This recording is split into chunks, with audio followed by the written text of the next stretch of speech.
Hello, everybody. Good afternoon, and thank you for joining us for our ATA programming today. This is the CLC Connection live from the lounge, and the industry that we are highlighting today is project management. My name is Brittanie Smith, and I am one of the 6 amazing peer mentors here in the ATA program, and I will serve as the moderator for today's event. We are diving into great conversation with our honored guest, whom I will introduce momentarily, about their career, education, transition into the workforce, and other things, of course. Before we get started, there are some housekeeping things that we need to attend to. This is an opportunity for you to engage with our guests and ask them many questions. To do so, please utilize the chat box for questions and commentary. We will ask your questions out loud and answer them live. Additionally, this event is being recorded, so you will have the chance to watch it again later as it will be made available to you soon. So without further ado, let me introduce our illustrious guest, Miss Brittanie Waldon. Oh, I got illustrious. Okay. How are you doing today? I'm good, Brittanie. Thank you so much for having me. And that was a beautiful introduction. Well, thank you. I appreciate it. So we're going to go ahead and start with one of our icebreaker questions. Okay. So for the first one, what is your favorite word? Okay. I was hoping this was asked. So I'll give a very generic answer, but I promise you this is the truth down to my core. So I don't have a favorite word. I love all words. Main reason being is because words have power. Absolutely. Every word means something very specific. Every word has a place. So I like to think that, our words are very much our power. So I don't limit my power. So I don't limit my words. That is an amazing answer. So I love my even the new ones that they add every year that make 0 sense to the English language, I love them too. They're in the Urban Dictionary. We'll figure it out. That part. Okay, so our next icebreaker question before we get into the good stuff. Okay. If you could have any other profession other than the one you're in currently, what would it be and why? Okay, so 2. There's 2. Choose ready. Okay. First love, always love, forever love will be law. I would love to sit in the highest court of the land, which is the Supreme Court of the United States of America. I would love to be a Supreme Court justice. I've always wanted to be one. I've dabbled and dabbled with law enforcement and criminal justice coming through high school and freshman year of college.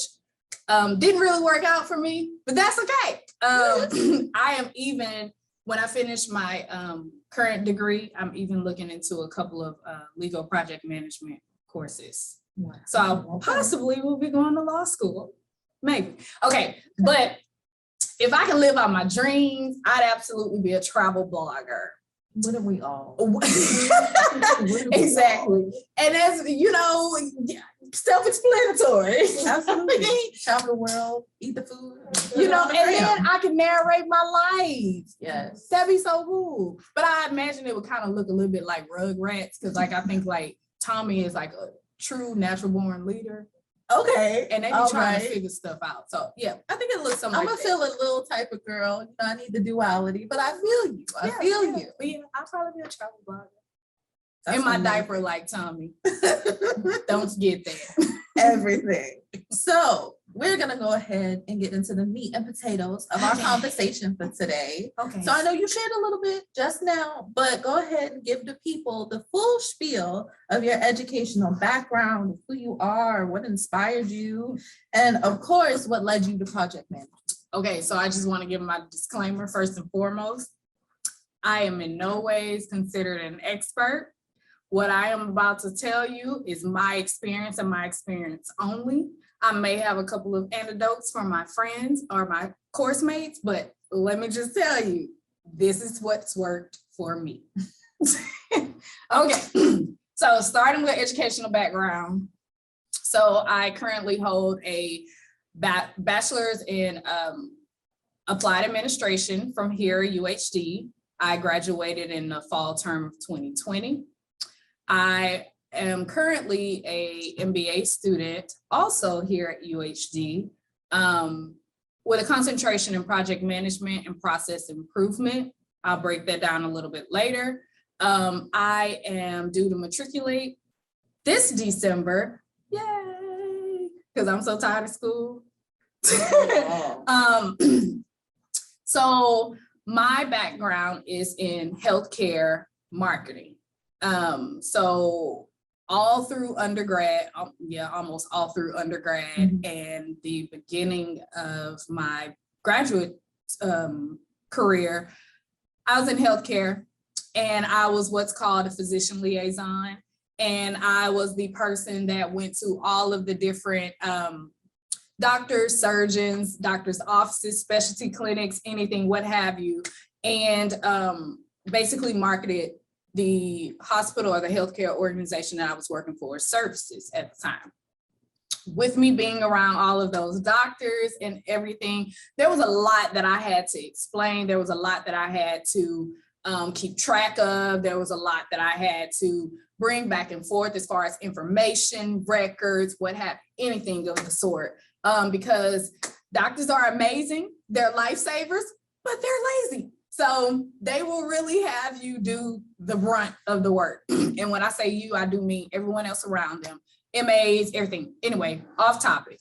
So my last healthcare job, I was a physician liaison supervisor, and COVID hit, and we had to stop physically marketing. So basically there was nothing for your girl to do. And to keep getting my paychecks and paying my bills, I had to better utilize my time.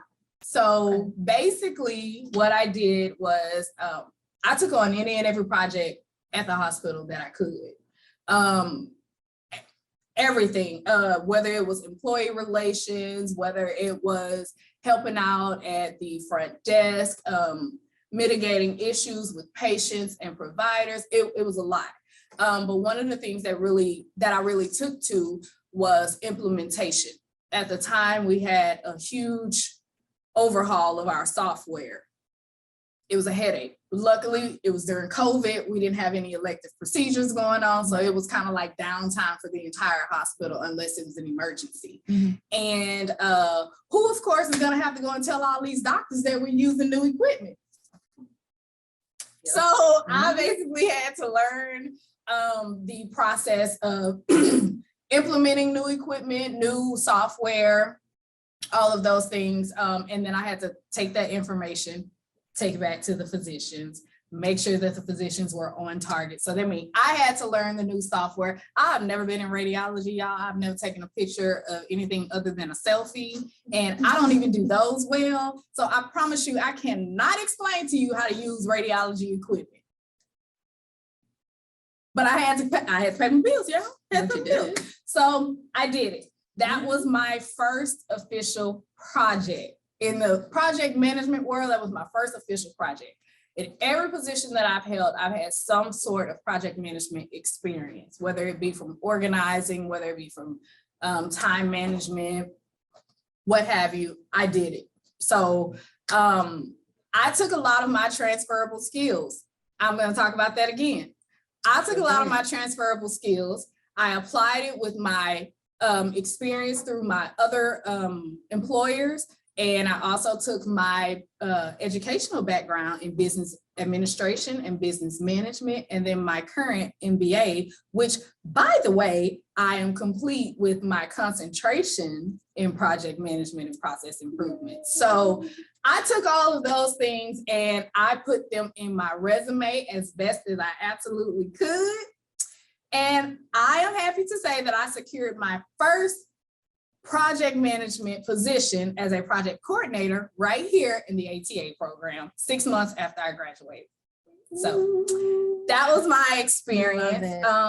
Some people go through other things, but that was all me. That was all me. I love that. And I love that it wasn't the traditional path, because so many people are like, ooh, I don't know how I'm gonna do this. Or I've been in so many different fields, but I want to do this. How do I do that? I love that you talk about those transferable skills, and we will definitely get into that. So a lot of people try to say, oh, well, you didn't go the traditional route. You didn't go the traditional route. There is no traditional route in project management. You work it out. Now, there are some people that will finish undergrad and they'll get a little more experience in different industries that have project management offices, but there is really no traditional route per se to get into project management. You do what works for you and what you like, the industries you want to work in, the capacity you want to work, and you build on that. So there are certifications and things that you can get to that point, but there is no traditional route. I love that, especially for all of our transfer students and our older students who are coming back. There's no traditional route. Don't let them tell you. Don't let them tell you that. So for our next question, because I feel like this is super important, describe 3 things that have been most important to you in choosing your career, especially since you've been in so many at this point. Right? Let's see. Honestly, I would say stability, transferability or modality, and growth opportunity. Let's talk about it, because they don't tell you about it, and it's important. They don't. So I found that in healthcare marketing, there was a lot that I could do, but there was so much more that I could not do, just because I was limited because of my my background and because I wasn't clinical or what's considered clinical. I had 0 clinical experience, 0 clinical certifications. So in that realm, you start off as a ground marketer. You may even go to a supervisor or manager. You could possibly go into social media marketing, or you can be the director of the marketing department. That's it. Right. That's it. That's all. But with project management,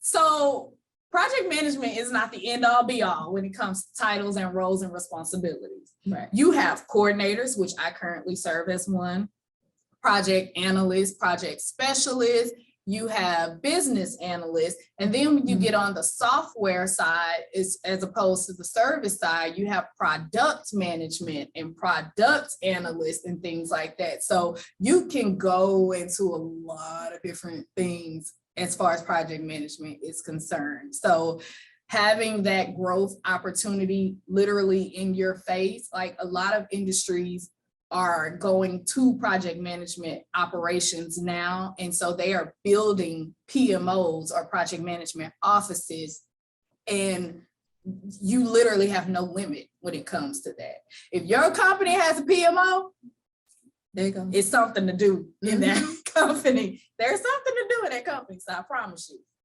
And one of the big questions I had was like, especially when you do those skills, how long did it take you to get those transferable skills? So, because we talk about it so much, but like, what does that actually look like? A lot of transferable skills in project management are very basic business skills. Again, these are my opinions.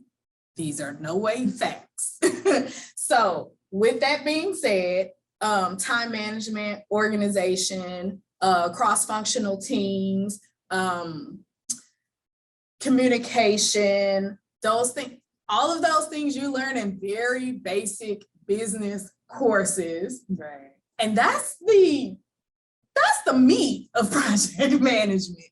Now, it does get a little more intricate and a little more complicated once you get into specialties or niche services and things like that. And then that's when you get into more of methodologies within project management. So I can speak, for instance, in healthcare, they use what's considered Six Sigma. You can be Six Sigma certified, different belts. So they're kind of like karate. You have your white belt, yellow belt, green belt, black belt. Also, you have like what's considered Scrum and Agile and Kanban and things like that. So like I said, once you get into the methodologies, it gets a little more intricate. We will not get into detail on that because that is a whole other subject. Yeah, but yeah, it's extremely limitless. Yeah. That's amazing. Okay, so for our next question, what does a day in the office look like for you? Okay, so again, another cliche answer, but I promise you it's the truth. No 2 days are the same in project management, basically. So the bulk of what project management entails is you have a project manager, project coordinator, project analyst. They all have different roles. But the ultimate goal of project management is taking a product or service from initiation to completion within a specific time frame, within a specific budget. Got it. Okay. Sounds simple, But it's not. but when you have to pull in 35 vendors and 42 workers, and by the way, we have holidays, and oh, don't forget bad weather, and oh, by the way, we're in the middle of a recession. Oh, wait a minute, we got inflation going crazy. Like it gets extremely complicated, extremely fast.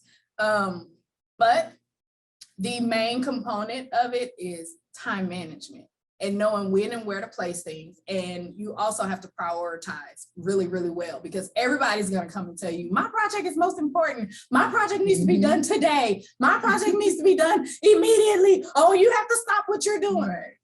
No, you don't. No, you don't. And the best way to combat that or to mitigate that is to have those discussions with upper management, have those discussions with your stakeholders. These are all separate meetings. And then you kind of align what's needed from that project with the business model and the business purpose and mission and things like that. And what aligns with that best is typically what goes first or what takes precedence. Now, it is not uncommon for project managers, depending on the level of expertise, to have multiple projects going at a time. Yep. I have a friend currently that is a product manager. She currently has 14 projects going on right now. They all range. They all range in size. They all range in completion. Yeah, that is not uncommon. It's not uncommon. So like right now, I would freak out a little bit juggling 5. But yes, there are people that are juggling multiple projects. So that means they're in meetings all day. Oh, we have a question from the live audience. What's up? Go ahead. I just want to know, so whenever you have a lot of projects like that, do you do it alone or do you have like a consistent? You have a team. Project management, the great thing about project management is mostly everything is done in a team. You do have different people that serve in different capacities on the team. And like I said, if your company has a PMO, which is a project management office, you have it's kind of like having a subset of C-suites. Like you have your own separate leadership that reports to the main leadership. So they are part of, the C-suite or the executive suite, but it's kind of like you're in your own little box. But every person on the team serves a different role. You have, like I said, you have analysts, you have specialists, you have risk analysis. You have, let's see, off the top of my head, you have risk, you have finance, you have, like I said, depending on if it's a service or a product, you'll have project and product managers and things like that. So you have a whole team with you. So you don't ever have to feel like, oh my God, I have too much going on. But typically, if you are the project manager, you are the one that's keeping track of all of those projects. So yeah, everybody is basically reporting to you at that point. And the question for our Zoom audience, if you didn't hear it, was when you have a lot of projects, are you doing it on your own or do you have a team? So that was the answer for that question. And thank you so much for that question. So hey, Britt. Yes. Oh, we have some questions from the audience. I wanted to get to those as well. Go for it. Go ahead. So we have one from Jamarcus that asks, I am currently a project manager. What would you say is a key skill you have gained from your time at UHD? Communication.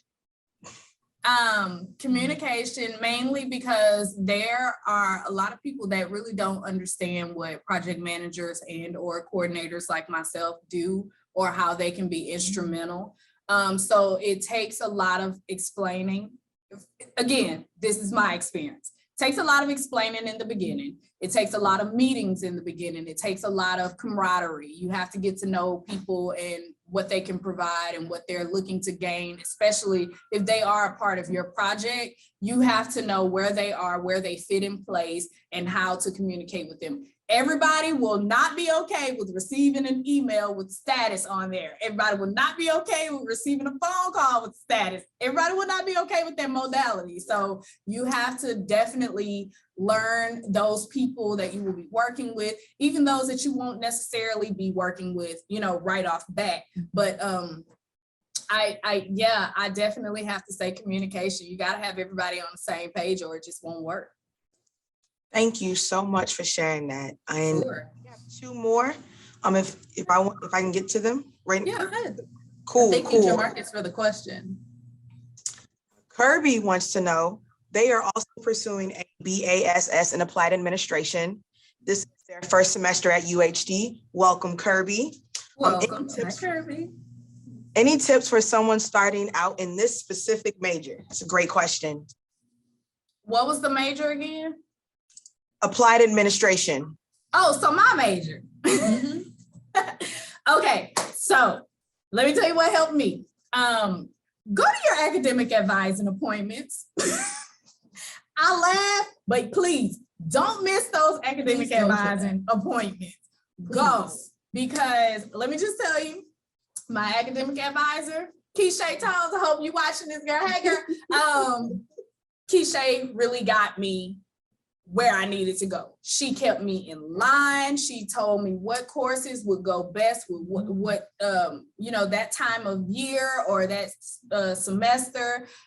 She let me know, like, these professors are kind of like essay heavy, so you might want to double them with this particular professor. So the best thing you can do is go to those academic advising appointments. Talk to your academic advisors. That is what they are paid for. So make sure that when you go, you ask as many questions as you can, because I mean, you get an hour, so that's a lot of time to ask a lot of questions, especially if you're, one of the people like me where I knew what classes I had to take. I just needed to know in what order should I take them.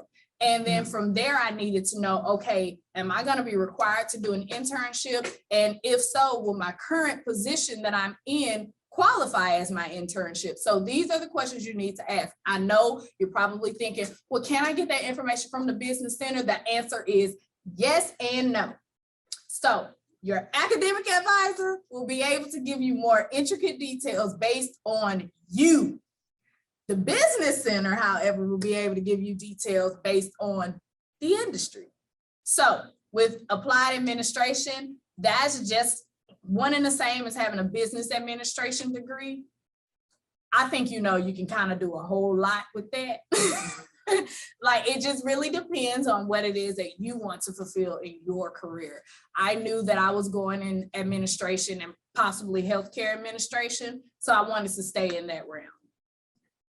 Thank you for that question, by the way. Amazing question. And of course, a shameless plug real quick. If you are an ATA student, you can ask your peer mentor or come to the office and ask any of the staff, and we can help you figure out who your advisor is and who you need to talk to and what questions to ask if you don't know.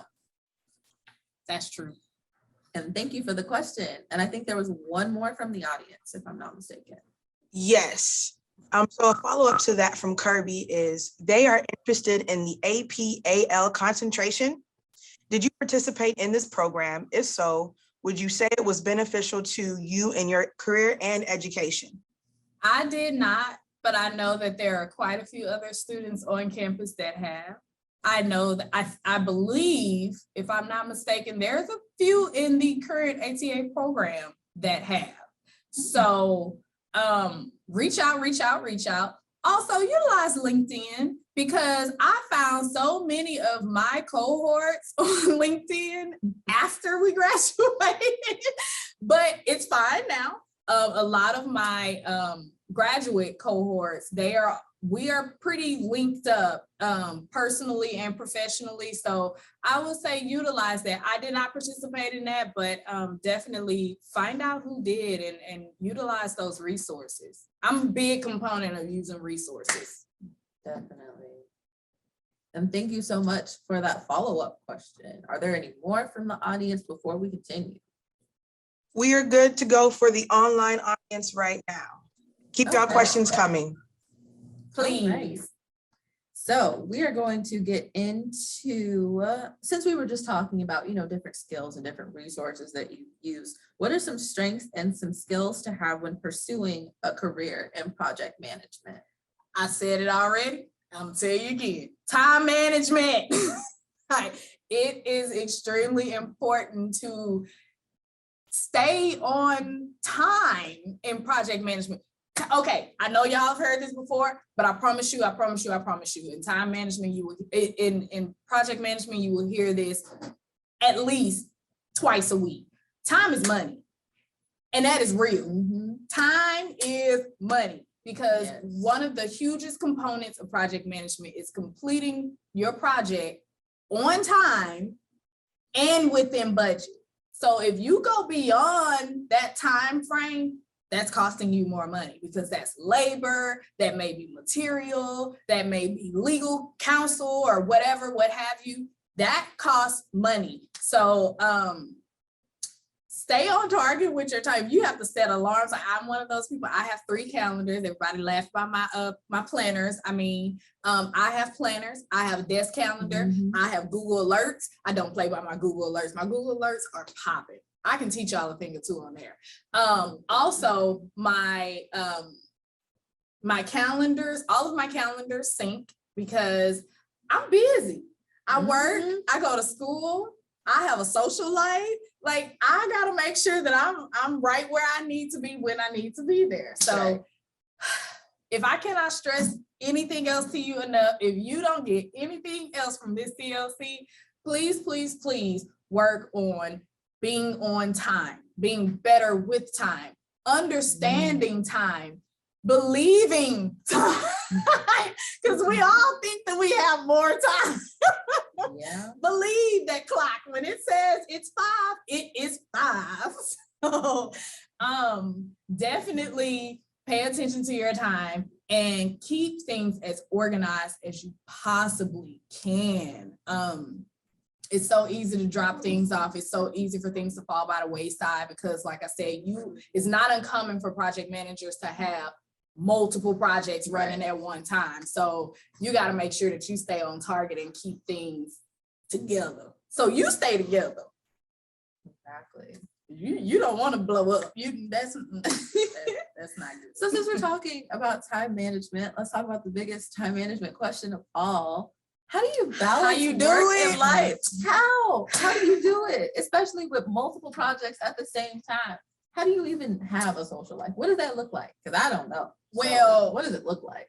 I'm a realist, and I'm gonna tell y'all from real spill, real talk, from life, something's gotta give. I don't care what they say, you cannot have it all. That is not true. We all get 24 hours. And if you want to be, or if you would like for Brittanie to be a nice person during those 24 hours, she needs 7 hours dedicated to sleep and at least 1 hour dedicated to mindfulness. So Yes. Please sleep, y'all. Please get your 7 to 8 hours of sleep. I promise you, you do not have to give time to your job. They pay you for time. Give them the time that they pay you for.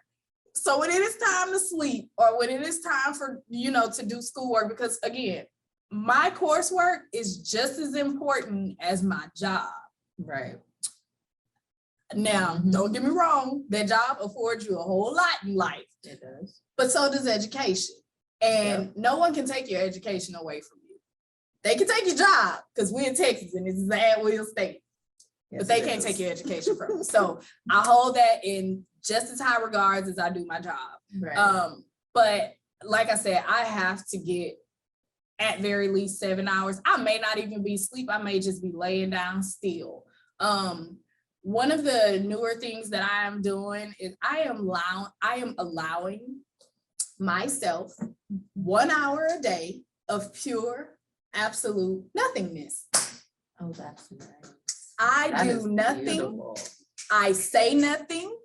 I literally don't even have my phone. I do not have a TV on, no music, no distractions whatsoever. If the weather is nice, like it has been all of spring break, I've been so grateful to be able to sit outside and just Absolutely. be. So good. But yes, I'm allowing myself absolutely 1 hour of total nothingness.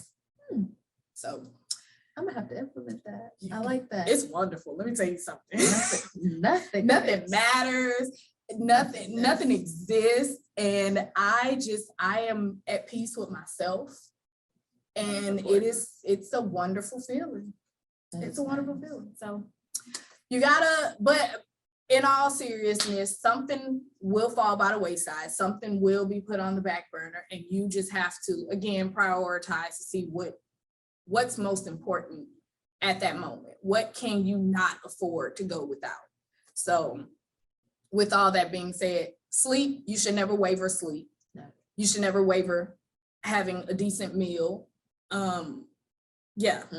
Period. You need a starch, you need a vegetable, and you need a protein. And You a need fruit if you can. And a fruit if you can. 'Cause I that like sugar. that. And please drink your water and mind your business, because let me tell you something. It works too. Absolutely. It works. Drink your water and mind your Absolutely. business. I promise your skin will be glowing. Glowing. Okay. Glowing.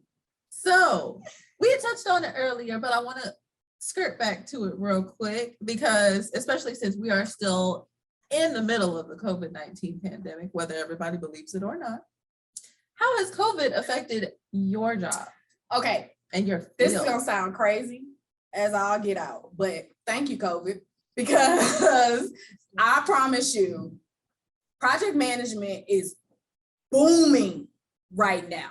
Like when I say booming, I mean booming. Again, I've mentioned all of the different arenas in project management you can work in. So Right. just imagine, let's just say 10 different roles in project management, and we just gonna go with the Fortune 500 companies. Right.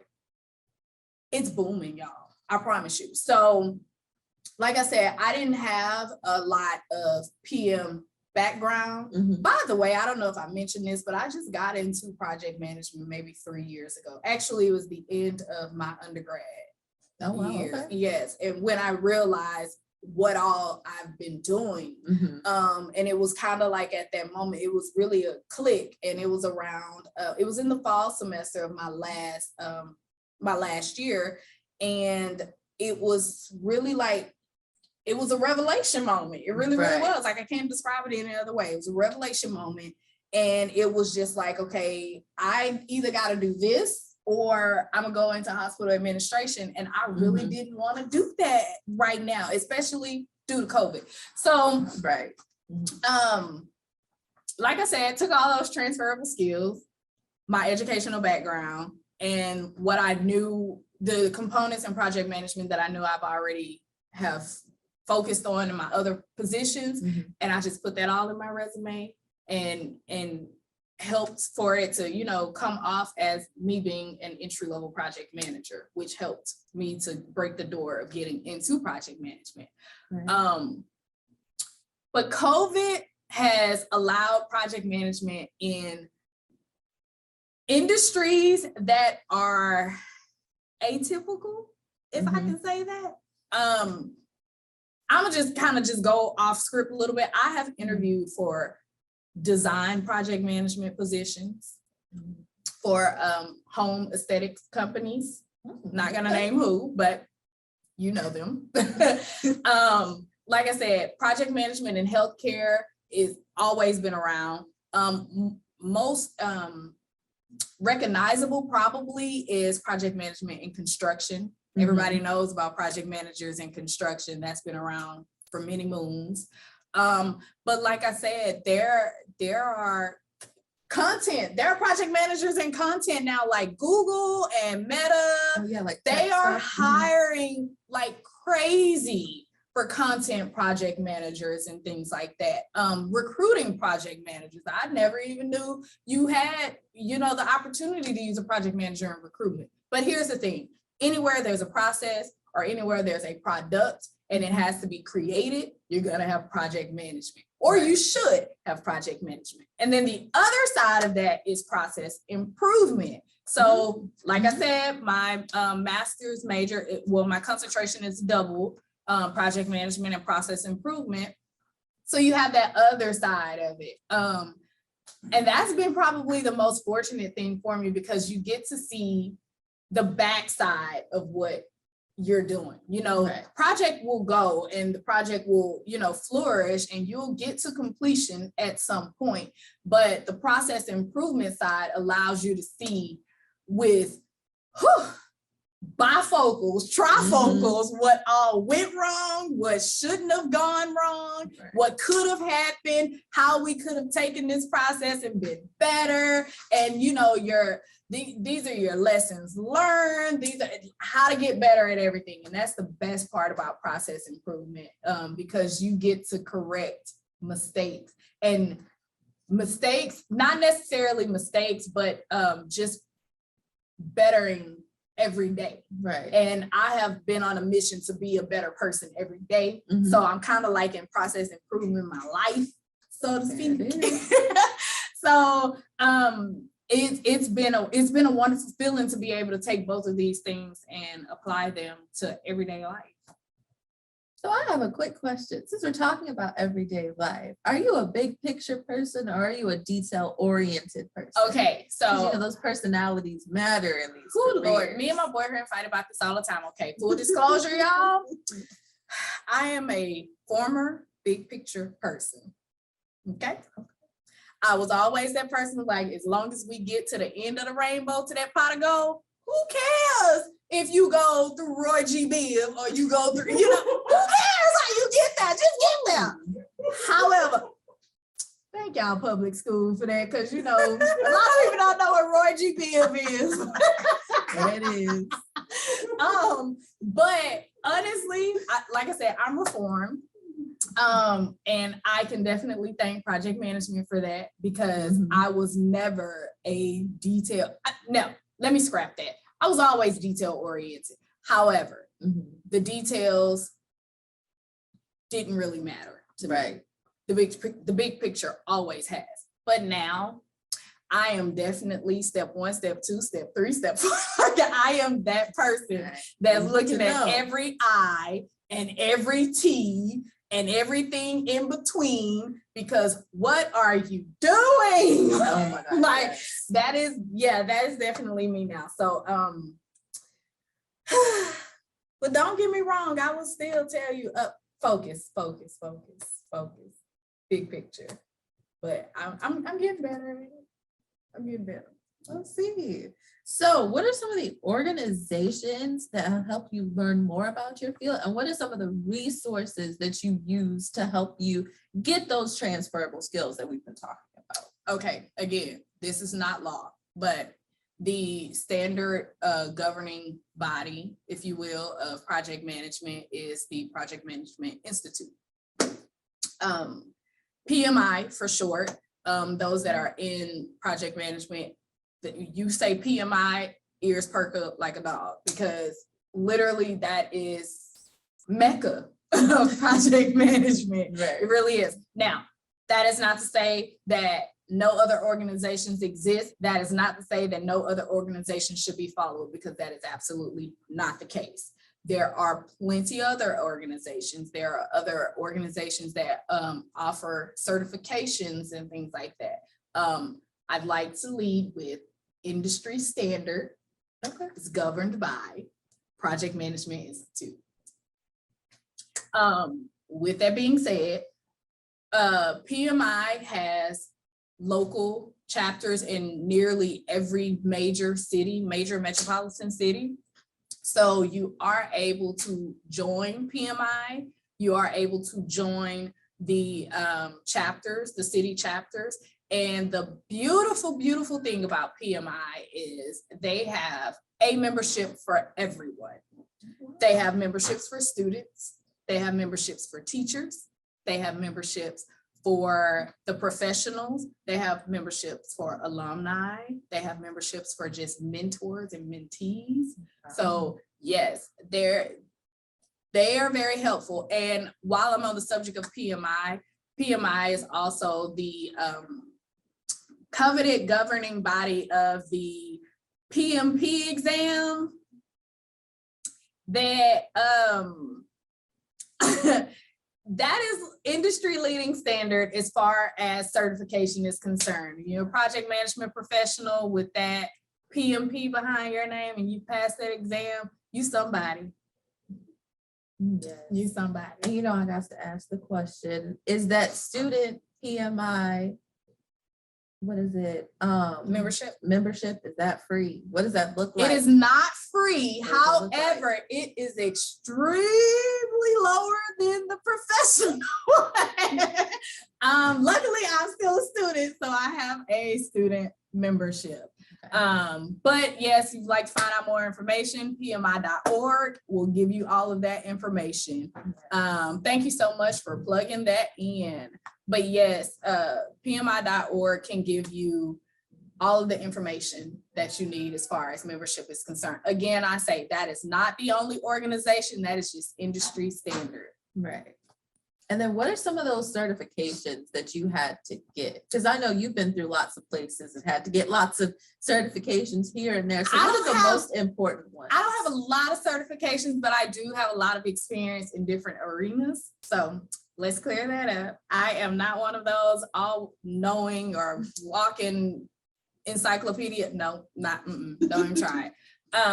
But again, one of the main certifications you can get is PMP. I am not at a point where I'm ready to sit for the PMP exam yet. One of those reasons being I am still a graduate student and I'd like to finish my graduate program first. Right. Another one of those reasons is just recently, the exam has changed and it is said to be much harder, a little more structured as far as scenarios are concerned. You also have your CAPM, CAPM, which is a certified associate in project management. Yeah. Right. And that similar, not quite PMP, not quite a project management professional or what's considered a project management professional, but you do work alongside those. So a lot of like business analysts and like project coordinators and project specialists, they'll get that instead. And that's really just because of the type of work that they do. You can get either. If you're an overachiever, you get both. You don't need both. If what you are doing requires one of the certifications, it typically will not require the other. Okay. Then also, like I spoke earlier to methodologies, you have certifications once you get into your methodology. So you have like Agile, you have Waterfall, and you have Scrum. People ask all the time, what's Scrum? Y'all, Google is free. So Google I get asked that all the time and I'm like, you know, I have the same smartphone you have, you know, it works, I promise. So, anyway, you can get Scrum, you can get Agile, you can get Waterfall. Like I said, in healthcare, primarily they use what's called Lean Six Sigma or just Six Sigma. So there's countless. You can get business analyst certification. And a lot of these, a lot of people offer boot camps now where you can get all of your prep course like within a week or a few weeks, and then they prep you for the actual exam, which if you go to a school and do that, that's like paying tuition. So if you are connected or if you are looking to get like certifications and things like that, y'all, I am not going to give out any websites because I don't get brand endorsements for these. However, I will tell you that if you are an active member on LinkedIn and or TikTok and Twitter, because I found a lot of gems on them too. But if you're active on LinkedIn, I can almost guarantee you someone in that industry field will talk about certifications at some point during the week. So be vigilant. While we're on the subject of LinkedIn, Of course. LinkedIn Learning, Which is free. which is If you're a free UHD for student, students at UHD. It is, if you pay for it in your tuition, you do. use it. Yep. Because it is not free otherwise. LinkedIn Learning offers a lot of workshops and a lot of what are called soft skills and micro certifications and things like that. So definitely utilize that. I'm huge on using my resources. I have gotten quite a few badges and quite a few certifications and fundamentals from LinkedIn Learning. A lot of them have been project management centered too. So use it. And of course, if you need basic certifications like Excel, the business etiquette, or got that anything too. like that, took those, do them. They got that They too. count for that. They got that too. So we're gonna pause real quick and do some questions from our online audience, if we have some. We do have a few. Britt, Okay. I think you touched on this a little bit earlier, but what is the most fun part of your role in project management? Okay, so this is what also drew me to marketing. So y'all don't judge me. But as you can tell, I am not a shy person. I love to talk. And I love seeing people and I love talking to people. So that is the best component of my job. Nobody ever tells me to shut up. And they can't because they need to talk to me. I have all the juice. I have all the tea, all the info. So in project management, I have to talk to everybody. You know, you have sponsors, you have stakeholders, you have vendors, you have other professionals that work with you on your team, not to mention your executive staff and who you have to answer to. So I get to talk to everybody. Yes, before you ask, that is a lot of meetings. Absolutely. Your day is boggled with meetings, but they're productive meetings and you get things done. So that's probably the most fun part about my job. And I think the other part, I mean, it kind of coincides with that, but really networking with the other project management professionals, because man, when I tell you people come from all walks of life, like we have so many educators that are transitioning into project management right now, using those transitioning skills. I love using the word pivot because pivot just sounds so official. And it's just like, oh my goodness, you're a pivoting educator. Like literally people have titles on their LinkedIn that say pivoting educator. And I'm just like, you better pivot. It is. Yeah. So you take those skills and you use those skills to your advantage. After all, you took the time to learn those skills. Use them, use them. And thank you for that wonderful question. Yes. So we have a few more, and then we have a hand raised on our online audience who I will call on after. I think they dropped their hand. But Miss Michelle in the online viewers, she raised a great question. Some of us have academic advisors and success coaches. Some of us have an academic advisor. Can you explain the difference between an academic advisor and your success coach?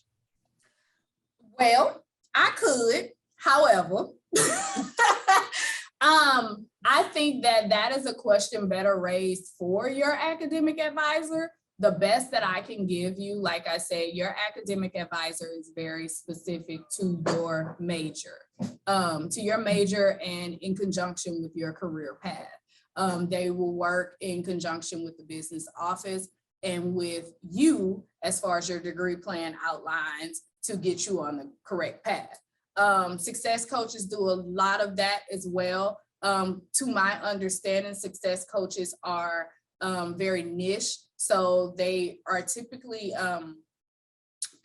in a smaller group. So I would say more like like ATA, more like a program, instead of a broad range like your major would contain. Again, this might be a question for your academic advisor, but to my understanding, that's the sole difference between the two. Thank you, Brittanie. And a shameless plug for all y'all wanting to know the different roles of higher ed, academic advisor, and success coaching. Check us out on March 24th from 4:30 to 6:30, where we'll be diving into the different roles that and different careers that can be pursued in higher ed. That's for from 4:30 to 6:30 this Thursday. But that's a great question. Very good question. All right, I'm going to call on the audience. Alana, what is your question? Yes, Miss Brittanie. So any insight on like mentorship, securing a mentor? I know that's a major struggle, and I'm sure you know way more about the project management aspect and entering the industry. You have any like insight on trying to connect to someone already in the industry, mentorship for it? Or first of all, hey Alana. So yes, huge struggle, especially for myself with being entry level. It was difficult. It was a feat. Let me just tell you, I'm gonna be honest with you, it was a feat. I swallowed my pride. I got on LinkedIn one day and basically was just at the mercy of LinkedIn. And I was just like, look, this is what I'm trying to get done. This is what I've already done. This is what I know how to do. This is what I don't know how to do. Is there anyone that's available to be a mentor to me that can help guide me through this process? Honestly, that worked. It may not work for everybody, but that worked for me. And I actually got 2 mentors from that. Now, there are other groups and there are other, I don't really like to call them influencers, but content creators that are offering like these boot camps, and they too offer mentorship. Alana, I will connect with you offline because again, they don't pay me for these endorsements, so I will not be giving anyone a plug. But I have you, I don't mind helping out at all, and I will let you know where you can kind of steer your guidance towards. Also, if you are in project management and you feel like you have knowledge to give, we all do in different capacities, please consider being a mentor to someone, because it was very, very difficult. I don't know if y'all heard me the first time, but it was very, very, very difficult. Luckily, I have made a lot of connections. I've networked. I don't limit myself when it comes to networking. If I see project management, my eyes are perked and I'm looking to see who I need to talk to, because there's a lot to be learned. There's a lot to, there's more than one way to skin a cat. And especially here today, where we have so many methodologies and we have so many different ways that you can do project management, so many niche industries that you can apply project management to. There's somebody that's doing something that no one else has done before. And it would be very remiss of us if we did not share that knowledge. So with that being said, if you are able to, please, please, please consider being a mentor to a entry-level PM, or even just, I mean, you don't necessarily have to mentor an entry-level PM. There could be someone, boomers are still working and they don't want to leave their jobs and they don't want to learn new processes and procedures either. So you can probably show them a figure too. She's not wrong.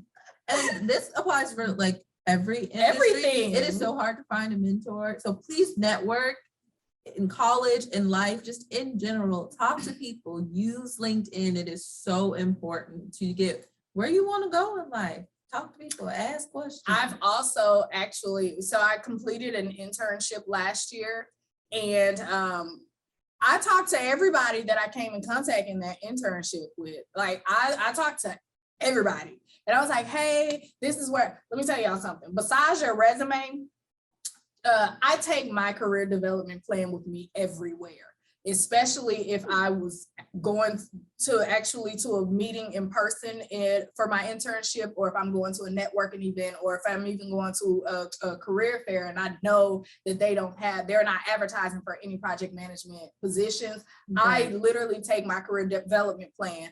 And basically what that is a roadmap to where I would like to be in 10 years, kind of like a vision board, but it is specifically for your career. And I know where I would like to be in 10 years. So I take my career development plan with me, because that is it's another piece of paper, or it's another diagram that I can use to show others how interested I am in the industry, or how interested I am in the field, what I can bring to it, what I've already accomplished. And it's really kind of a short version of your resume. It has a cute little headshot on it and stuff. So yeah, that was one of those things you did in business class. So yeah, definitely. Okay. But I say all that to say, if you find someone that you can learn from, they're already a mentor to you. So use those resources, y'all. And thank you so much for that amazing question. Yes, thank you, Brittany, for that incredible insight, especially on mentoring, because it is hard to find a mentor, you know. It is. Sometimes you just have to put yourself out there, knock on the door, and just see what happens. Absolutely. And if they're asking y'all for a monthly fee, don't do it. Okay. You can find a mentor you can find mentors almost anywhere, but it is going to take a little bit more work. But if they're asking you for a fee to be a mentor to you, no, you're paying for a service, and that's not genuine. So no, that's okay. I'll pass. So I have two more questions. I'm going to go on you, Greg, if you don't mind asking your question out loud, and then Jamarcus, we're going to read yours out loud as well. Okay, thank you for the opportunity. I'm currently in a project management class, and I just wanted to ask, besides those methodologies that you mentioned, what are other applications that you use from day to day? Do you use Microsoft Project at all? Or it depends on which organization that your position. Yeah. Sure, Greg. So in short, it does depend on the organization. Everybody uses something different. So in my project management courses, we learned how to build project plans and things of that sort with Microsoft Project. In my previous positions, I've used Smart Sheets, a little bit of Asana. Let's see, what else do we, Workday, Monday. So it really just depends on the organization and where their needs lie, because each of these programs provide something different. They all do generally the same thing, but they all provide a different service depending on what you need. So I would say have a knowledge of something. That's what helped me land a couple of my positions, because I had experience in software or in CRMs and things like that. And a lot of these programs cannot be used interchangeably. However, they have some of the same components. So I am not going to endorse any one thing, but I will tell you the best advice I can give you is to learn something. And again, LinkedIn Learning has a lot of videos on a lot of different things, especially Smart Sheets, because that's a Microsoft, I think it's a Microsoft project. I mean, a Microsoft product, but yeah, anyway, so they have a lot on Smart Sheet. They do have Microsoft Project on there as well. So yes, definitely familiarize yourself with some of the different software, and to the best of your ability, learn something. I will tell you what I have noticed that most companies use in conjunction with other stuff. Almost everybody uses Excel. So, and LinkedIn Learning does have certificates from basic to advanced on Excel. So please use them. I thought I knew there. Excel, y'all. I didn't know Excel. I needed help. I did not Especially the know brand Excel. new Microsoft Office One, the 2022 version. I did not know Popped up. Excel. So yeah, learn Excel. Definitely learn Excel. A lot of business analysts use Excel because it of course it does all of the equations and calculations and things for you. It does all the tables, and learn Excel. I thought I knew it. Even if you're not in project management, learn Excel. I thought I Your knew it. education. It made a Thank fool you. out of me. And learn Excel. Even if it's just basic, learn Excel. And then I think we have one more question. Thank you, Greg, for your question, by the way. Yes, yes, learn Excel, y'all. Learn Learn Excel. Excel. So Jamarcus wants to know, can you speak more towards what value creating a career plan / goal has towards your success? Again, thank you for that question, because this was something, like I said, this is something that, this is a project in one of my business classes. I cannot tell you which year, because I've taken so many. But this was one of the projects in there, and it came back when I completed my internship last year. So that company required all of their interns to complete a career development plan. Like I said, it is literally a short version of your resume. However, it also implements the future. So think of it like a vision board, but vision boards, we add our jobs, our homes, our personal life, our finances, our love life. We add it all in there, and we create a map for where we would like to go in those different arenas. Your career development plan is the same thing for your career. A lot of people switch careers. A lot of people, like I said, we have a lot of pivoting professionals in the Great Resignation right now. So a lot of them are needing to take, like I said, those soft skills, those transferable skills, and apply them elsewhere. So your career development plans help out a lot with that, because it allows you to see a bigger picture of where you like to be. Like I said, mine is for 10 years. You can set yours for 5 years. You can set it for 20. Really doesn't matter if you even set it for 6 months to a year from now. But like I said, it gives you a roadmap on what you need to complete in the time you need to complete it in order to get to your end goal at the end of that map. This is not a requirement. This is not, no one is asking me for a career development plan. This is something that I found to be extremely useful for me and keeping me on target with my goals. We get, life happens. In so many words, life happens, and we get off course a lot. Some more than others. I myself, I'm the first to brag. I don't really, look down on this, but I brag that it took me 12 years to complete undergrad, y'all. So there were many times that I had to start all over again. I didn't necessarily stop, but I just had to start all over. I had to regroup, refocus, realign, start all over again. And it happened for 10 whole years. And then I finally got to a place where I was like, I'm gonna stick this one out.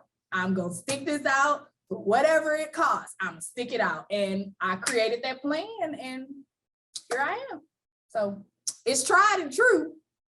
But I don't want you to ever feel like you need to continue adding documents to your resume or to your CV to be noticed. Again, this is just something that I take for me, because I want whatever employer or whatever school, like it works for when you apply into grad school as well. So whenever I was applying to grad school, or when I'm applying to positions, I want the person on the other side of that interview to know just how important this moment is for me and where it fits into my plan. So the best way to do that is to show them a picture of that. And I love that you touched on how long it took, because everybody's always like, it's not 4 years, it's not 5 years. What am I supposed to be doing? Y'all take however long it takes. I went to 3 schools in 12 years, and I had it all figured out my 6th grade year. I knew exactly what I was gonna do right after I graduated high school. I knew exactly where I was going. I knew exactly what I was gonna major in. And I did all those things. And then I didn't. You get there and you're like, this is happening. And then you're like, This is happening. Yeah, so you do what works best for you. And that career development plan is what works best for me. So, and thank you for that question. It was very insightful. yep. And so is there any more questions from the audience? No more questions on this side. Okay, well, thank y'all Thank so much. y'all. Please keep them coming. These are great questions. Yep. So I want to pivot a little bit because we've talked Look about at you all our using different. I had to throw a word in there real quick. So, we've talked about all the different things you've done, all of your different accomplishments, but I want to talk about what are some of those challenges that you've experienced and those things that you witnessed that have made you be like, I don't know how I'm gonna do this. And how did you overcome them? Okay, so y'all. First things first, we already mentioned the mentorship and the lack thereof. First thing I see when I wake up in the morning is a Black woman. Come on. It is extremely, extremely important for me to see representation wherever I go, whatever I do, whatever I partake in. I want to be where I feel most comfortable and where I can make the biggest impact. With that being said,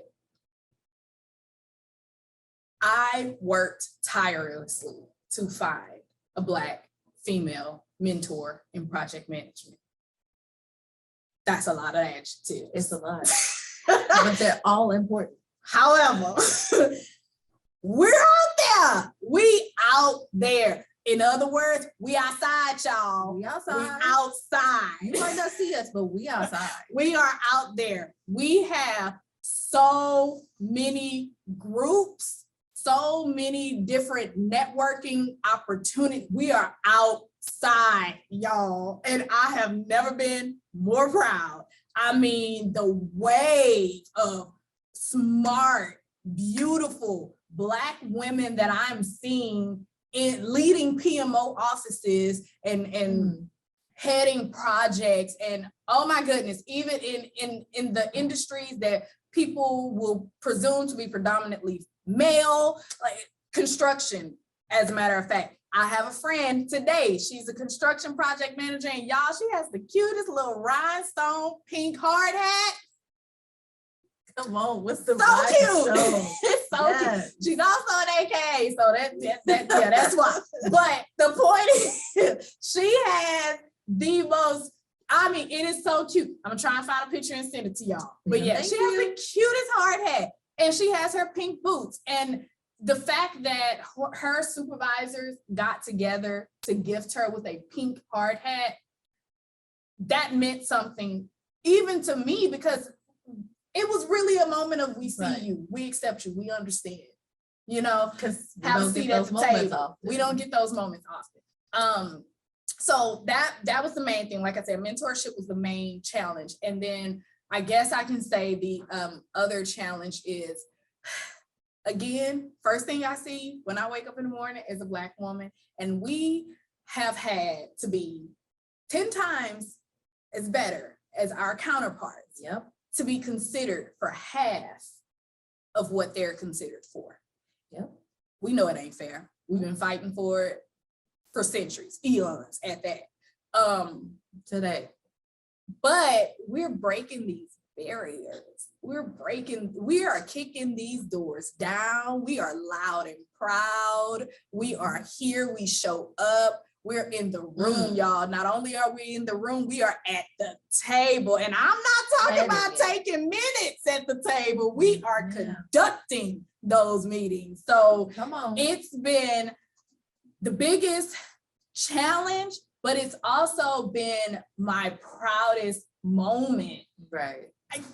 I can't even really express how proud I am to even be considered or to even be a part. So those challenges, I try to not let them, get to me, or even, they're not the big picture. Yeah. So I try not to allow them to affect my big picture. That does not mean that I don't have challenges, because I have challenges every single day, but I am allowing certain challenges in my life, and certain ones I absolutely am not. So Right. those ones that were holding me back, like the mentorship and breaking down those doors, those no longer affect me. So I say all that to say I live to find another challenge. There it is. So it's just that simple to me. I just, I don't think it's one of those things that we should harbor on, or we should constantly revert back to, oh, but I had to go through this.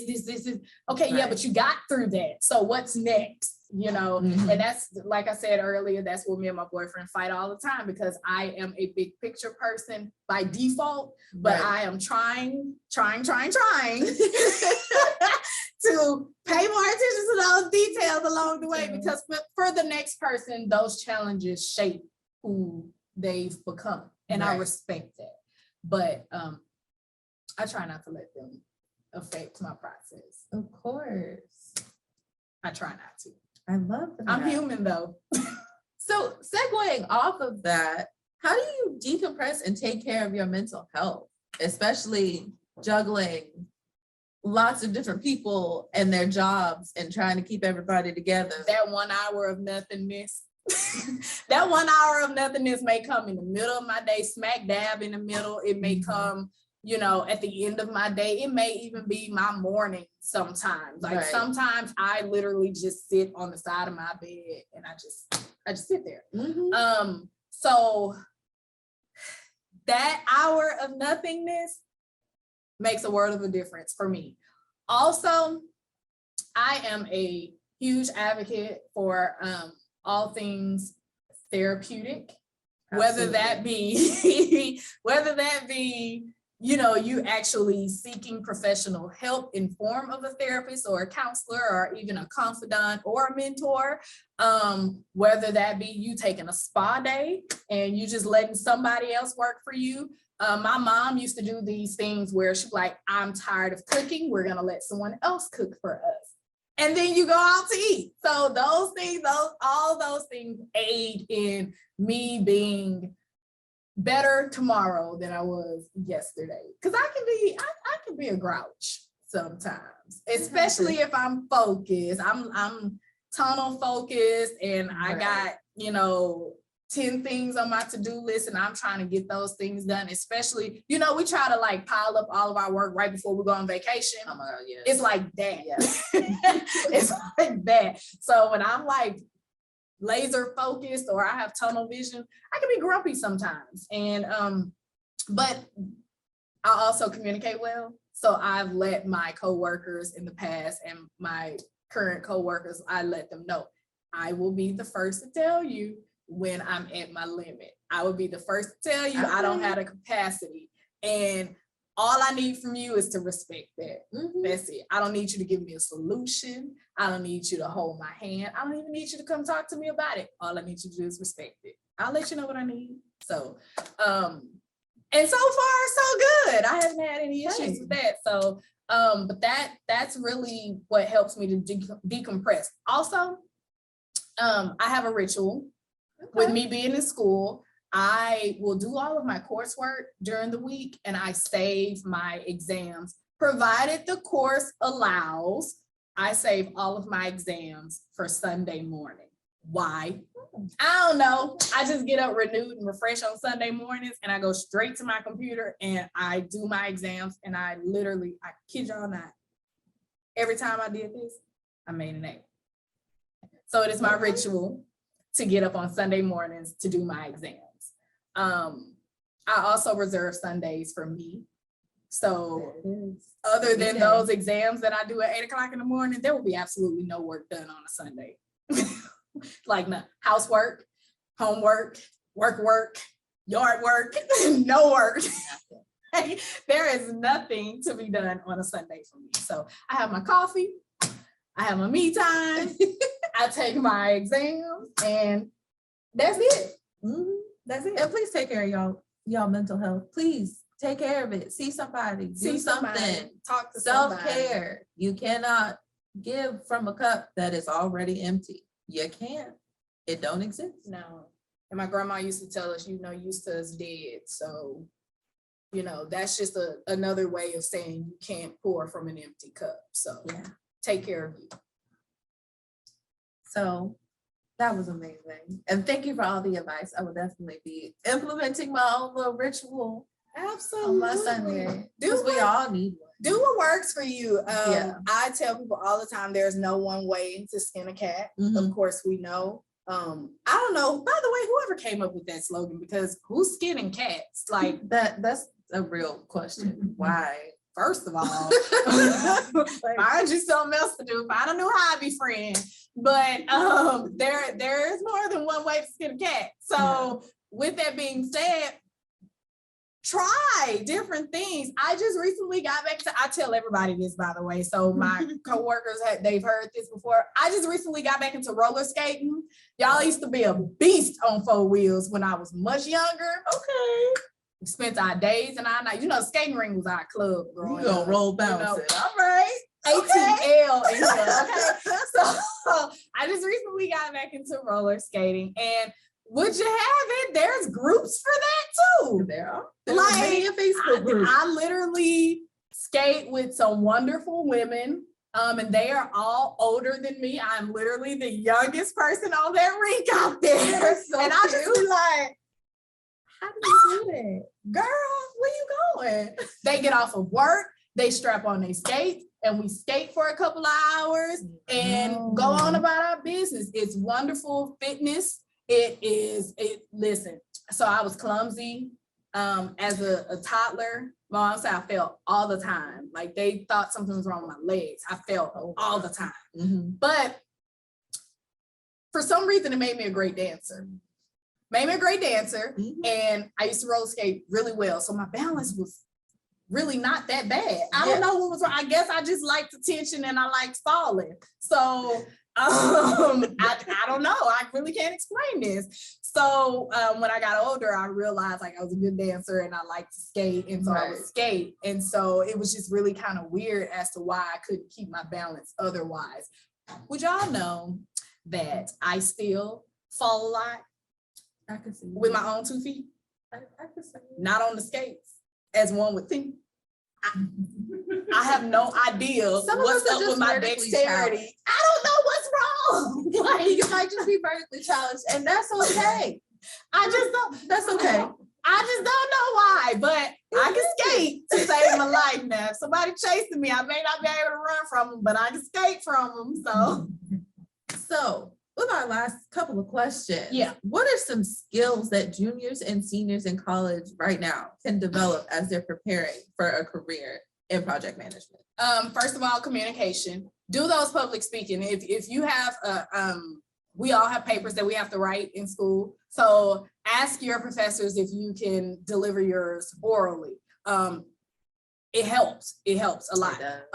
With preparing some of the peer mentors to start leading the CLCs, we talked about stage presence and public speaking. And one of those things that I implored for myself and I like to give back to other students is talk to yourself in the mirror, because you have to get comfortable with your speaking voice, hearing it, and you have to get comfortable with your face, because although we want to always be able to look at the camera or we won't be able to see our faces when we're speaking to other people, if you are aware of your face and the faces that you make, Yes. other people are aware of your face and the faces that you make. Yeah. So you have to practice seeing yourself and hearing yourself when you speak. So communication and public speaking, number 1. Number 2, leadership. You're gonna have people on your team that are younger than you, people that are older than you, people that are in your same age bracket. Everybody gonna try it. Everybody's gonna try it. But you have to keep in mind what we're here for. That is not an opportunity for you to flex your authority. That is not an opportunity for you to be mean or for you to be one of those people that are, uncooperative. That is not that opportunity at all. It is your opportunity to show strength in leadership. Leadership is different from management. that's a different topic for a different day. Don't be difficult. On purpose. Don't be deliberately difficult. So yeah, and then the last thing is your time management. Now, I know we're talking about seniors and juniors and things like that, and how they can develop these skills. What I found the most beneficial, like I said, those internships. Talk to your career coaches, talk to your academic advisors about those internship opportunities. Talk to your professors, especially if you are in a business concentrated major. Talk to those professors. They've all experienced this at some point in their career, especially if they have an MBA, because they went through all of these courses as well. So definitely reach out to your senior leadership at your jobs, should you have one, and ask about professional development opportunities. Every organization offers something of some sort, may not be the most ideal, but utilize what they're giving to you. Also, utilize LinkedIn Learning, like I said, but those internships, certifications, boot camps, things like that, that's where juniors and seniors can learn those soft skills that are easily transferable. They are able to take those things, with them wherever they go in life and within their career. So I definitely implore everyone to look into at least some form of communication or public speaking seminars and things like that, like TED Talks. Every business class shows you at least 10 TED Talks. So like just watch them and watch the different ways that they do that. And YouTube is a wonderful resource as well for public speaking. So a lot of us are camera facing, and that we do a lot of content creation these days. That is public speaking as well. It does not seem like it because you are typically alone and behind a camera and things like that, but you are appealing to an audience. You are talking to an audience. So there are other people that are out there watching you, and they're taking notes from you. So you want to appear as polished and prim and pressed as you possibly can. Right. And so segueing into that, what are some books or just different things that people can research to learn about project management? What are some of the things that you use to figure it out? So back when we were talking about there's really no traditional route to PM. Okay, there are books just like there are governing organizations. Everybody doesn't use these books. So understand, this is not law. This is just what I've been exposed to. So because I've worked in process improvement and I've worked in healthcare, it is of my interest to be Green Belt Six Sigma certified. Mm-hmm. Six Sigma uses their own book. We have like a PMBOK book, Body of Knowledge. We have the Six Sigma handbook. They're on different levels. Like I said, like the karate belts, they have different levels. So I have the green belt, of course, the green book, of course. And then for leisure, there are a lot of PM authors out there. Again, I'm not going to endorse any one, but I will tell you what I am leisurely reading right now is the project management guide for unofficial project managers. And it is a Franklin Covey book. And we know that they are a publisher that they publish a lot of textbooks and things for us today. So they're it's really a nice, easy to read guide for breaking into project management or realizing project management for the unofficial project manager. So you may not necessarily have a project management title or even project management duties, but you have an interest in it or you are developing your project management skills. And it's really easy to read and I really like it a lot. And it's really short. It's only 7 chapters, but each chapter touches on one area of project management. So it takes you through the life cycle of a project. So it's really nice. Also, if I haven't said this 10 times already, I'm gonna say it again. LinkedIn Learning has quite a few resources in project management on it. So please, again, Your tuition provides for this. It's So already paid please, for. use it. Just use it. Just use it. I promise you. Just use it. And But yeah, of course, that's it. being in the tech savvy age that we are there any certain influencers or people that you follow that are like, this is project management, this is how I do it? Because we all like to see it. what There's that quite looks a like. few. There are quite a few. And they get paid a lot to They be get paid a lot. influencers, I hear. I am not an influencer, so that's yeah. I know quite a few of them, and I will stress again, LinkedIn has provided a platform for a lot of them. So yeah, just use your resources. They're out there though. They are out there. Okay.